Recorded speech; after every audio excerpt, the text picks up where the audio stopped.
যে বছর আমাদের এই দেশটা স্বাধীন হলো সে বছরই সেপ্টেম্বর মাসে সিলেটে জন্ম নিল একটি ছেলে। পরিবারের আভিজাত্য এবং বংশের সাথে তাল মিলিয়ে তার নাম রাখা হলো চৌধুরী মোহাম্মদ শাহরিয়ার ইমন। কিন্তু কে জানতো এই ইমনই একদিন হয়ে উঠবেন এদেশের মানুষের আশা ভরসা এবং ভালোবাসার প্রতীক, জায়গা করে নেবেন লাখো কোটি ভক্তের হৃদয়ে। বলছিলাম আমাদের সবার প্রিয় নায়ক সালমান শাহের কথা। 1993 সালের 25 মার্চ মুক্তি পায় সালমান শাহ ও মৌসুমী অভিনীত কিয়ামত থেকে কিয়ামত সিনেমাটি। কিন্তু এর মাত্র 3 বছরের মধ্যেই বিদায় নেন এই নশ্বর দুনিয়া থেকে। এদেশের সিনেমাতে তিনি কাজ করেছেন মাত্র 3 বছর। 1996 সালের 6 সেপ্টেম্বর রহস্যজনকভাবে মৃত্যুবরণ করেন এই মহানায়ক। আজকাল আমরা শুনতে পাই আমাদের দেশের বিভিন্ন নায়ক বিভিন্ন ছবিতে কোটি কোটি টাকা পারিশ্রমিক পেয়ে থাকেন, কিন্তু সালমান শাহ বেঁচে থাকলে হয়তো তার পারিশ্রমিক আজকে ছাড়িয়ে যেত অন্য সবাইকে। হালের শাকিব খান, ইমন কিংবা আরেফিন শুভরা এখন এদেশের সিনেমার বাজার নিয়ন্ত্রণ করেন। প্রতি বছরেই তাদের অনেক সিনেমা মুক্তি পায়। সেসব সিনেমার অধিকাংশেরই নাম বলতে পারেন না সাধারণ সিনেমার দর্শক। দুর্বল কাহিনী আর নিম্নমানের অভিনয়ের কারণে হল বিমুখ হয়ে গেছেন দেশের লাখো সিনেমা প্রেমী মানুষ। লস গুনতে গুনতে শেষমেশ বন্ধ হয়ে গেছে দেশের অসংখ্য সিনেমা হল। কিন্তু মাত্র 3 বছরেই সালমান শাহ এদেশের সিনেমাকে নিয়ে গিয়েছিলেন অন্য এক উচ্চতায়।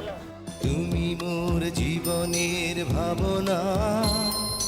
তার অভিনীত সুজন সখী, বিচার হবে, তুমি আমার ইত্যাদি সিনেমা ব্যাপক দর্শকপ্রিয়তা পায়, ঘুরে দাঁড়ায় সিনেমা হল।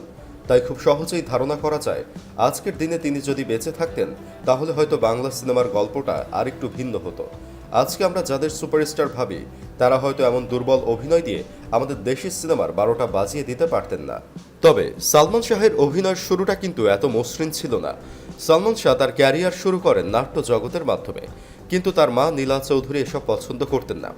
এদিকে প্রযোজনা প্রতিষ্ঠান আনন্দমেলা 3টি হিন্দি ছবি সনম বেওয়াফা, দিল ও কিয়ামত সে কিয়ামত তকের মেধাস্বত্ব নিয়ে পরিচালক সোহানুর রহমান সোহানের কাছে আসে এর যে কোনো একটি বাংলা পুনর্নির্মাণ করার জন্য।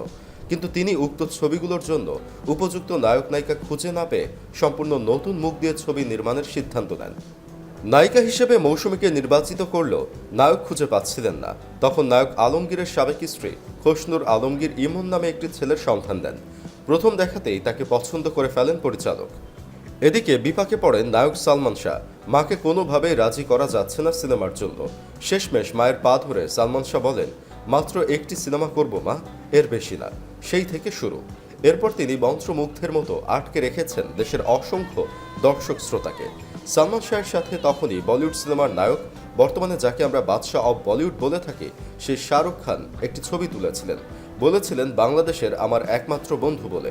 আজকে আমাদের দেশের সিনেমা হলে ভারতের জওয়ান সিনেমা দিয়ে মানুষ মাতামাতি করে। কেন যেন মনে হয় সালমান শাহ বেঁচে থাকলে এরকম ছবি এই বাংলাদেশেই হতো। দেশের গণ্ডি পেরিয়ে তিনি হয়তো জায়গা করে নিতে পারতেন বিদেশের সিনেমাতে।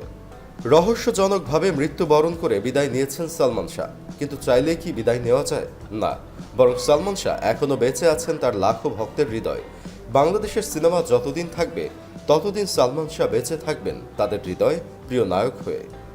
আমি সাগরের ঢেউ থামাবো শুধু ভালো